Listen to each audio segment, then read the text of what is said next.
E aí, marxo-keynesianos, meu nome é Alisson e eu sou um anarcocapitalista e hoje eu vou continuar a leitura comentada do livro Economia em uma única lição do Henry Hazlitt e o 8º capítulo se chama Esquemas, na verdade, de difusão de trabalho.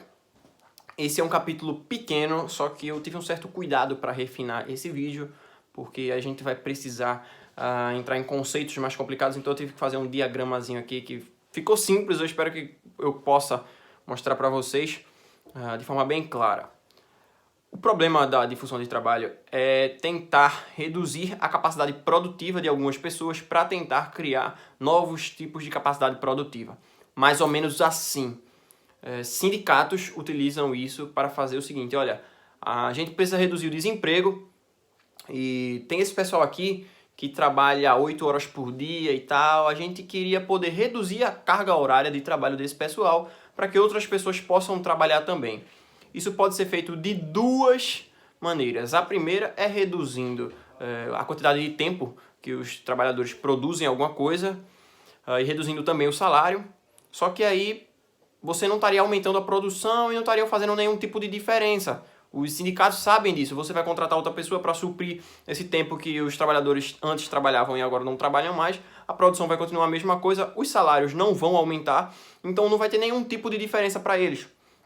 Então, o que é que os sindicatos geralmente tentam fazer? Diminuir a quantidade de trabalho e fazer com que o salário permaneça da mesma maneira. Só que, cara, isso é absurdo, porque você cria uma cadeia de mudanças dentro da economia que perpetua mais controle do Estado, que impede que as pessoas possam trabalhar livremente, e aí que entra aqui o meu questionamento. O questionamento do Hazlitt, na verdade, né? Ele tenta explicar o porquê de ser tão ruim que você faça isso, e você tente controlar como vai acontecer a contratação da mão de obra e tal. Geralmente são os sindicatos que fazem isso, como eu falei antes, tentam reduzir a carga horária de quem trabalha para tentar fazer com que surja uma nova demanda por trabalho. Quando isso é feito artificialmente, o bicho pega pesado de forma imbecil. Então eu vou mostrar aqui para vocês mais ou menos aqui o desenho que eu fiz. Espero que fique claro o suficiente. Agora eu não queria que ficasse aquele barulho, aquela luzinha ali ao fundo. Espero que esteja claro o suficiente. Deixa eu ver aqui. Acho que agora aqui dá para ver. Vejam. Começa mais ou menos assim. É importante lembrar que eu estou usando esses números aqui. Deixa eu diminuir essa luz. Rapidão, deixa eu diminuir essa luz aqui, porque senão vai ficar muito claro.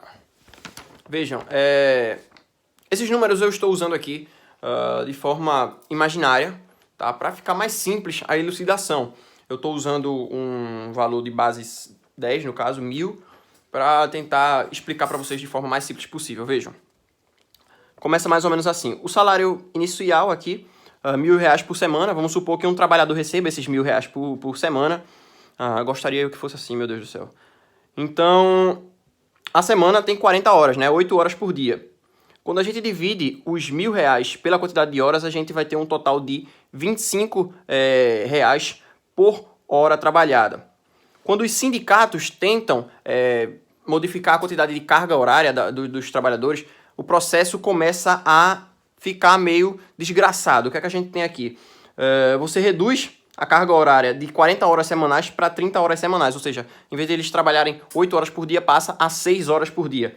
Veja, a partir disso a gente divide os R$1.000 semanais pelas 30 horas e o valor da hora trabalhada passa para R$33,33 a hora. Ou seja, você teve uma redução aqui de 25% da carga horária do trabalho, em contrapartida você teve um aumento de 33%, 33,33% de aumento no salário. Veja, por coincidência, quando a gente aumenta aqui 33% de R$25 acaba dando R$33 reais também.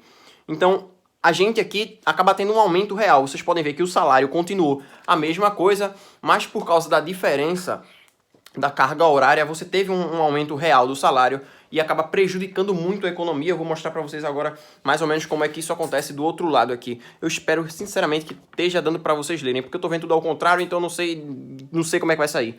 Enfim, veja. Primeiramente, o preço do trabalho sobe, justamente porque o preço real do salário aumentou. Então, a partir disso, a demanda diminui, porque o que acontece quando o preço de alguma coisa aumenta, a demanda tende a diminuir. Quando a demanda tende a diminuir, gera-se desemprego, porque a demanda diminuiu, não tem mais tanta gente querendo contratar, querendo empregos, então você demite pessoas e a produção acaba caindo. Quando a produção acaba caindo, a oferta dos serviços ou das riquezas ou das produções que eram feitas pelas empresas vão tender a diminuir também, porque agora, se você demitiu mais gente, tem menos gente produzindo, então a oferta vai tender a cair. Em contrapartida, o preço dos produtos passa a aumentar. Por quê? Quando você tem menos gente ofertando alguma coisa e quando as empresas ofertam menos, o preço vai tender a subir. Depois disso, a gente tem aqui em cascata uma diminuição da demanda dos produtos por dois fatores. Primeiro, porque muita gente ficou desempregado, como eu falei aqui anteriormente, e depois porque os preços subiram. Então são duas forças que se encontram para diminuir a demanda pelos produtos. Em contrapartida, depois que a demanda dos produtos, a demanda por produtos diminui, vai criar-se uma força contra o preço dos produtos. A gente viu aqui que o preço dos produtos sobe quando a oferta diminui, só que se a demanda diminuir também, o preço dos produtos vai tender a cair. E aqui a gente começa a entrar em colapso, porque vejam, a partir do momento que o preço dos produtos tende a cair, os empreendedores vão ser repelidos. Ora, se eu vou produzir alguma coisa e não vou lucrar tanto, por que é que eu vou produzir? Simplesmente vou vazar daqui. E essa força é justamente intensificada pelo início. Veja, se o preço do trabalho aumenta, as pessoas vão ser repelidas a contratar. Isso gera um efeito devastador que vai se ampliando dentro da economia. Então a gente tem duas saídas aí, o governo vai ter duas saídas. Ou ele interfere mais ainda dentro da economia para tentar conter esse desemprego, ofertando crédito barato, que é o que a gente vai ver agora. Ou então ele deixa tudo se resolver sozinho. Com o tempo, com o passar dos anos, das décadas, depois de muita gente morrer de fome, depois de muitas famílias ficarem sem abrigo, perderem casa, perderem carro, terem que vender tudo porque não tem trabalho, as coisas vão tender a se estabilizar, porque o próprio mercado vai começar a se adaptar, a acumular riqueza de novo, e depois de um tempo, esse preço mínimo aqui, esse aumento de preço mínimo vai se tornar um novo preço real. Só que isso é a longuíssimo prazo, e as pessoas não têm um longo prazo. O ideal seria que o governo não fizesse nada, mas acontece que existe uma força de grupos de pressão para que você passe a oferecer crédito barato. É mais ou menos aqui, quase a gente chegando no final, que é quando o governo começa o aumento de crédito. Veja, o governo repeliu empreendedores. Aí o que é que ele faz agora? Dizer, olha, venham para cá que eu vou emprestar dinheiro para vocês com juros bem baratinho, ou às vezes até com juros zero. Né? Significa que, olha, eu posso te emprestar dinheiro agora, não importa quando você vai me pagar, você vai me pagar a mesma coisa. Então, dane-se, tá ligado? Todo mundo vai pegar dinheiro emprestado para produzir. Olha, eu quero produzir alguma coisa, então, como tá tudo caro e tal, vou pegar um empréstimo do governo e mesmo assim vou continuar lucrando, visto que eu não tenho que pagar juros, né? Então, a partir disso aqui, gera-se a inflação, né? Você tem a inflação pela própria impressão da moeda, e você tem depois você tem o aumento generalizado dos preços, por assim dizer, que é o jeito mais fácil de explicar inflação para quem está iniciando. Quando essa inflação se generaliza e sai do controle, cria-se uma crise econômica. Então veja, isso aqui é um dos caminhos que fazem com que a crise seja criada a partir do controle dos sindicatos. O Hazlitt, ele não vai fundo assim, ele simplesmente vai até o momento em que os empreendedores são repelidos e depois ele cita que pode-se iniciar aí o processo de inflação dependendo da política monetária do país. Agora eu quero dizer uma coisa para vocês. Veja, basicamente o conteúdo do vídeo acabou. Só que se a gente parar para analisar direitinho, a gente viu aqui que quando o preço do trabalho, tudo isso começa quando o preço do trabalho aumenta. Já pararam para pensar que essa não é a única maneira de fazer o preço do trabalho aumentar? O preço do trabalho aumenta também quando se aumenta impostos e regulação sobre o trabalho. O governo faz isso o tempo inteiro. Tudo que alguém quer fazer, tudo que alguém quer empreender, tudo que alguém quer poder contratar pessoas, o governo vai lá e diz, agora você vai me pagar um extra, agora você vai me pagar um extra. Então, não só aumenta o salário real, como aumenta todo o custo que você tem ali por trás. O governo impõe um salário mínimo e ainda diz, olha, além do salário mínimo, você vai ter que pagar mais a pessoa e eu vou subtrair isso que foi pago. Então é basicamente isso que acontece.